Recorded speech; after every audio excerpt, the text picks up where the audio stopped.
And I say good evening, good morning, good afternoon, wherever you might be in any part of the world. We greet you and welcome you to the stakeholders. Now, the burning issue today is a very simple thing. Our dear President, President Bola Ahmed Tinubu, is he building a dynasty? His wife is an ex-senator who is now the First Lady, and his son, Sheyi Tinubu, is more or less inadvertently campaigning on the ground to be the next governor of Lagos State after his father, years after. So I ask you, Akaboy, is Tinubu building a dynasty? To me, you know, when Chinua Achebe said in one of his books, right, when the hand of a monkey stays too long in the pot, it becomes the hand of a human being. You see, the elbow has gotten, the sheikh has gotten far beyond the elbow. Sheyi is the de facto vice president of Nigeria. Where will you keep Shetima? Shetima is more or less ceremonial. Ceremonial. Like if you ask me, Sheyi has usurped the office of most of the ministers. Why would you say so, though? Because, like the case when they visited, was it Saudi Arabia they visited? Sheyi and his younger brother were put before the Minister of the Foreign Affairs. Even in order of handshake. In the order of recognition. Recognition and when they went to France, it was the same thing. Sheyi used the private jet like a President Bola, crisscrossing the length and breadth. Presidential jet, you mean? Yes. You know, so the question. But I might want to ask, if I'm playing the devil's advocate, I know for sure that President Trump of America has a son who is probably doing, if not the same, much more than Sheyi seems to be doing in Nigeria. Why is there no hula baloo cry about what Trump's son is doing? No, I think you are getting it all wrong. In America? I think you are getting it wrong. If Trump's son was employed by the government of the United States of America. Is he? He's an employee, he's a political appointee of the president. If the president wants to employ Sheyi as an appointee, he should go ahead and employ him. Special assistant on or whatever on travels on political matters, on Amala Agbegiri. We don't care. At least you have employed 50, you have employed 50 ministers already. Added Sheyi as a minister or as a personal assistant. No true will fall. Not true will fall. Heaven will not fall. You understand? Heaven will not fall. You can suspend the sitting governor. What is appointing Sheyi as a minister do to us? Like I said, Olarotimi said in his book, the gods are not to blame. That if the crocodile can consume its own egg, what will it not do to the flesh of a fish?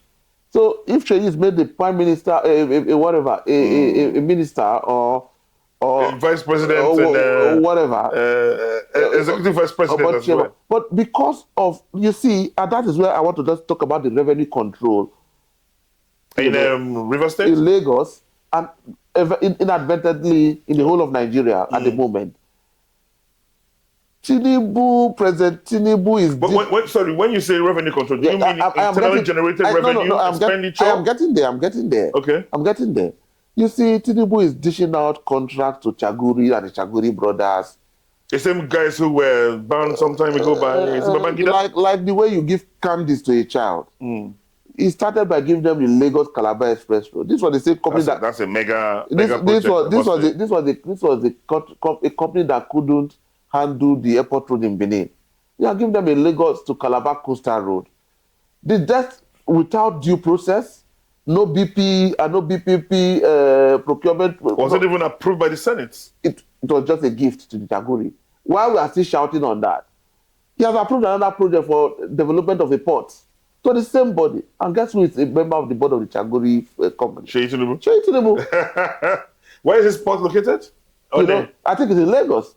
Everything is located in Lagos anyway. Going forward again, just some time ago, we are still talking about the Alpha Beta consultancy. That's a cash cow. That's a cash cow. How much percentage per month? Allegedly, that belongs to the Tinubu dynasty. But I'm not too sure that he has ever come out to denounce, disclaim, or refute the fact that Alpha Beta belongs to him. Yeah, well, did Abacha tell you any of those money that he saw with him belongs to him? Abacha is dead. Yeah, before he died. Before he died, nobody dared ask him that kind of question. So who do you think will act like when he's making that goes to the political control of the Lagos, politics. he anoints the governor. He puts them and removes them at will. But I wonder how 20 million Lagosians will be enslaved in their own states. Yeah, but I'm not sure it's a total case of enslavement or willing enslavement anyway, because you've mentioned 20 million inhabitants of Lagos. Lagos is a cosmopolitan town, you know, and it inhabits the world basically. There's no citizen of any world that is not resident in Lagos, you know. So the idea of Lagos being enslaved is, I want to believe it should be taken with a pinch of salt. But how would one man control Lagos since 1999? Well, his ability to control Lagos in 1991 is because he's been able to master the machinery of leadership to an extent. How do you mean? Is Lagos now second to Dubai? Lagos is not second to Dubai. It's not a monarchy. The copper said the other day that Lagos smells and everybody was coming for a head. Lagos is a slum. It's not. Yeah. Lagos is a slum with glorified enclaves here and there. So it's not as if he's doing a wonderful job in Lagos. He has been able to control the power brokers in Lagos to say this is what goes, and that's why Seyi Tinubu becoming the next governor is in the front burner. Between you and I, to be honest, I don't see what or who will stop Seyi Tinubu from becoming governor. Well, that's why I say, you know, there's this, in mental health, there's what you call the Stockholm syndrome. You'll be so enslaved that you begin to love your even if they're your enemies. Yeah, you're a slave bastard. You begin to love your slave bastard. So what am I saying? You see, Seyi Tinubu is trying to sell himself. He visited the north of recent. Yes, I got that. Sharing cooked rice all over the place. And for once, the Northerners woke up suddenly after 2023 to say, oh, no, it was an embarrassment to them. Oh, God, you allowed the fox into the hen house long ago. Why are you surprised? Why are you claiming now when you've seen the eggs broken, the chicks killed, the hen and cock devoured? Now you're shouting. What are you shouting? But to be honest, what miffed me, so to say, was the fact that the supposed rice that was brought in for distribution was actually cooked. What were you expecting? You know, who will guarantee the safety of? It doesn't matter. It doesn't matter. A man that who will speak to this the question? Is it safe for human consumption? No, it's when you are not having dysentery, you begin to select toilet. You know, it's when you are hungry. When you are hungry, the issue of health, safety, and environment. It's totally. Yeah, the she becomes. All you have to do is to feel your. The she becomes a he. You see, hunger emergency. You see, the Tinubu government is trying to impoverish Nigerians to a point where they have weaponized poverty, they've weaponized hunger. So reminds me of the 1967 war, Nigeria Biafra, yeah. So where hunger and starvation was a bullet. As so when they've weaponized it, so when they give you a half tuber of yam, you no longer think straight, and that's what they've succeeded in doing. Nigerians never. But they haven't succeeded indeed in doing that across the board, in some sections. Nigerians can't have 3 square meals. It's really bad. Even if they have meals, they're not square anymore. It's circular these days. You know, so it's a bowl of Gary. It's circular, isn't it? While we are still saying all of this, the president's son is junketing with our presidential jet on taxpayers' money, taxpayers' fuel, taxpayers' pilots, taxpayers' maintenance fee. Air Force Son 1. Yeah. So we have the office of the first son, office of the first daughter. Yes. Office of the first lady, and the office of the president of the Federal Republic of Nigeria. Where do you leave the vice president? Like I said. Okay, not because Shettima, if you ask Shettima what is going on in the federal government, I don't think he knows. He has no clue.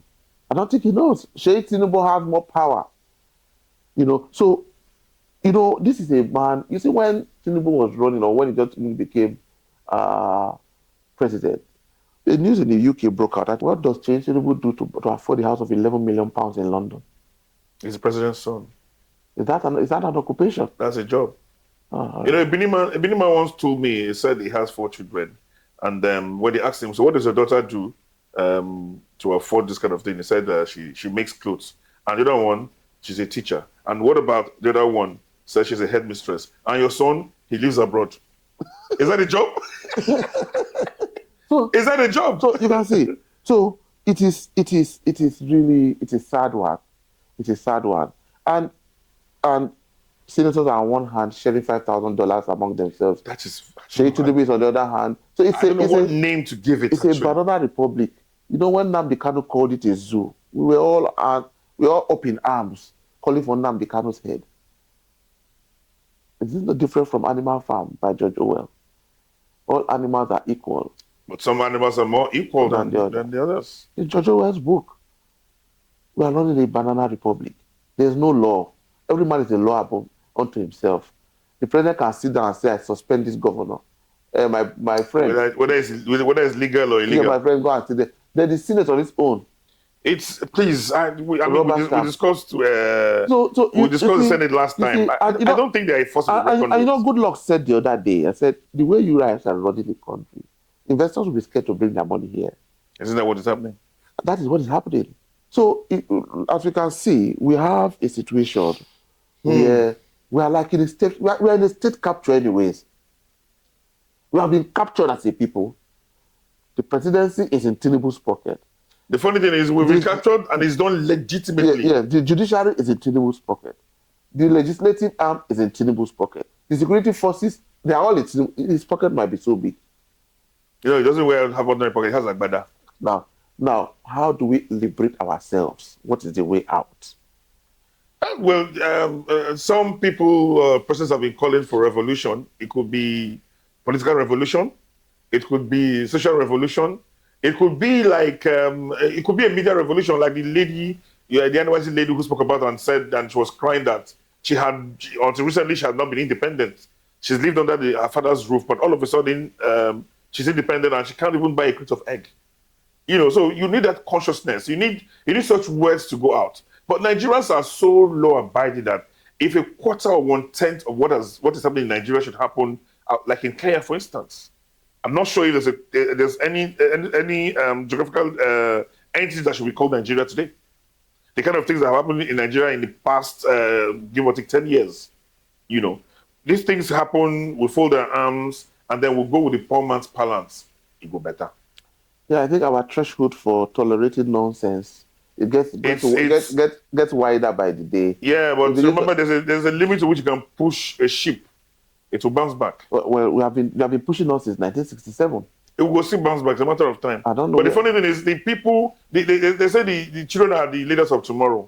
But it's so funny that the grandparents of those children who are supposed to be leaders of tomorrow are the ones who are still leading us. Yeah, that's it.